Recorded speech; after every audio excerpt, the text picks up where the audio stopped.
अस्सलाम वालेकुम नाज़रीन, सिंध खबरुनि जो स्टोर जारी है। तव्हां सां अहम ख़बर शेयर कंदा हलूं। घोट खीचे महर सरदारनि चयो पग वारी मामले खां पोइ चीफ सरदार अब्दुल नबी खान थम चीफ सरदार मोहम्मद बख्श महर जी हिमायत करे छॾी आहे।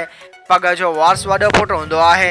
जंहिं मुल्क जो कानून ठहियलु हूंदो आहे, ईअं सरदारी निज़ाम जो कानून हूंदो आहे जंहिंखे कबीले जा माण्हू हलाईंदा आहिनि। दोस्तों, मुझे नालो सरदार अब्दुल नबी थई। मुझे ताल्लुक बूट शेरापुर ज़िला जैकाबाद सां आहे। मां अॼु महर कबीले जे पग वारे मसइलो जेको थियो आहे उन ते कुझु ॻाल्हाइणु चाहींदुमि। मां पंहिंजो बयानु थोरो इन करे मूंखे लेट थी वई आहे, जो कि मसरूफ़ियतनि जे सबबु मां ॿाहिरि आहियां। दोस्तों, जीअं हिकिड़ो मुल्क आइन ऐं कानून मुताबिक़ हलंदो आहे, ईअं ई क़बाइली निज़ाम सरदारी निज़ाम बि अणलिखियल कानून मुताबिक़ पंहिंजे रीतनि और रस्मनि मुताबिक़ हलंदो आहे। ऐं उन्हनि मुताबिक़ सरदार जो जेको वॾो पुटु हूंदो आहे उहो पगदार पुटु सॾिबो आहे ऐं अॻिते हली उहो ई सरदार थींदो आहे। सरदार जेके मिट माइट खे सरदार पग ॿधण त परे जी ॻाल्हि आहे, पर सरदार सॾाइण बि जेको आहे न गुनाह सम्झियो वेंदो आहे निज़ाम में। जीअं त पग क़ौम जी हूंदी आहे त उन हिसाब सां पग खे संभालणु, उन खे मज़बूत करणु, मज़बूती सां हलाइण बि उन कबीले जी क़ौम, रईसनि ऐं चङनि मुड़सनि ऐं मोतबरनि जो कमु हूंदो आहे।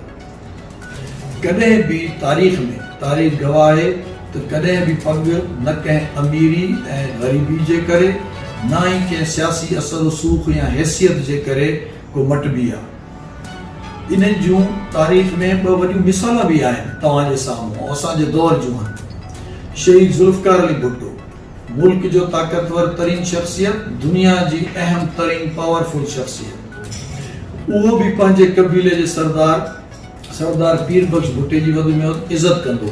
हुन कॾहिं बि पाण न चयो त मां सरदार थियां। ॿी मिसाल असांजे साम्हूं मीर ज़फ़रुल्लाह खान जमाली, उहो बि मुल्क जो वज़ीर आज़म रहियो।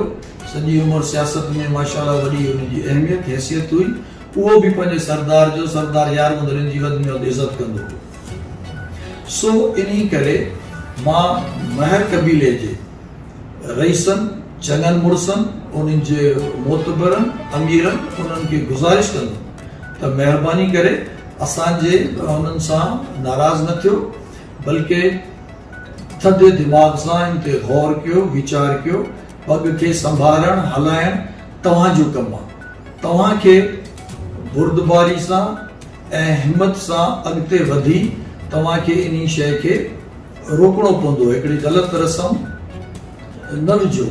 जीअं त पंहिंजो अली मोहम्मद ख़ान महर साहिब जे पुट जो जेको आहे अहमद अली ख़ान महर जो बयानु हुयो, मां ते वीडियो ते ॿुधो पंहिंजो सरदार साहिब जे फेसबुक ते। माशाअल्लाह ॾाढो बहितरीनु, ॾाढो सुहिणो ॻाल्हायो त उन हिसाब सां जीअं उन जी ॻाल्हि आहे त ईअं ई तव्हां सभिनी महरनि जे रईसनि वॾनि खे ईअं ई सोचणो आहे, ईअं ई अॻिते अचिणो आहे ऐं इन शइ खे प्रोटेक्ट करिणो आहे। छो जो इन में मां तव्हांखे ॿियूं मिसालां बि तव्हांखे मिसाल ॾियां। सरदारियूं कंहिं शयुनि जे लाइ ईअं तब्दील न थींदियूं आहिनि। नवाब अकबर ख़ान बुगटी पंहिंजे हूंदे ई, हालांकि उहो पाण हुयो, पाण पंहिंजे सिर पंहिंजे राजबाग खे घुराए हुनखे चई त मां थकी पियो आहियां ऐं हाणे मां जेको आहे न पग नथो हलाइणु चाहियां, तव्हां जंहिंखे चाहियो मुंहिंजी ॿिए खे पग ॿधायो। उन ते उन्हनि जे रईसनि ऐं चङनि मुड़सनि समझदार उन्होंने उन महिल चयो त नवाब साहिबु ईअं सवाल ई पैदा नथो थिए, असांखे तुंहिंजे लाइ तमामु घणी इज़त आहे। तुंहिंजे हूंदे असां ॿिए कंहिंजो सोचे बि नथा सघूं जो असां कंहिं ॿिए खे पग ॿधायूं। ॿी मिसाल तव्हां जेके मां ॿुधायां उहा पंहिंजो नवाब सुल्तान अहमद ख़ान चांडे जी आहे। उन जी वफ़ात खां पोइ नवाब शबीर अली ख़ान उनजो वॾो पुटु हुयो, उन ते पग हुई, पर उहो एक्सीडेंट सबबु जो माज़ूर थी पियो त उन जे बि मिटनि माइटनि ऐं भाइरनि इहो थियो त बाबा छो जो माज़ूर आहे, पग न हलाए सघंदो त कंहिं ॿिए भाउ खे ॿधाई वञे। त उते बि उन जे रईसनि, चङनि मुड़सनि ऐं मोतबरनि उहे आया, उहे विच में पिया ऐं उन्हनि चयो त न साईं, ईअं नथो थी सघे। पग वॾो पुटु ई ॿधंदो, बाक़ी अगरि उन में को बि कमी बेशी आहे, को सादगी आहे या को ॿियो शइ आहे, को माज़ूरी आहे, त उन में उन जा भाइर, उन जा सौट, राज भाई रईस उहे उन खे सपोर्ट कंदा ऐं उन में हलवाईंदा। इन करे मां तव्हां सभिनी खे अर्ज़ु कंदुमि त महिरबानी करे इन ते गौर वीचार सां सोचो।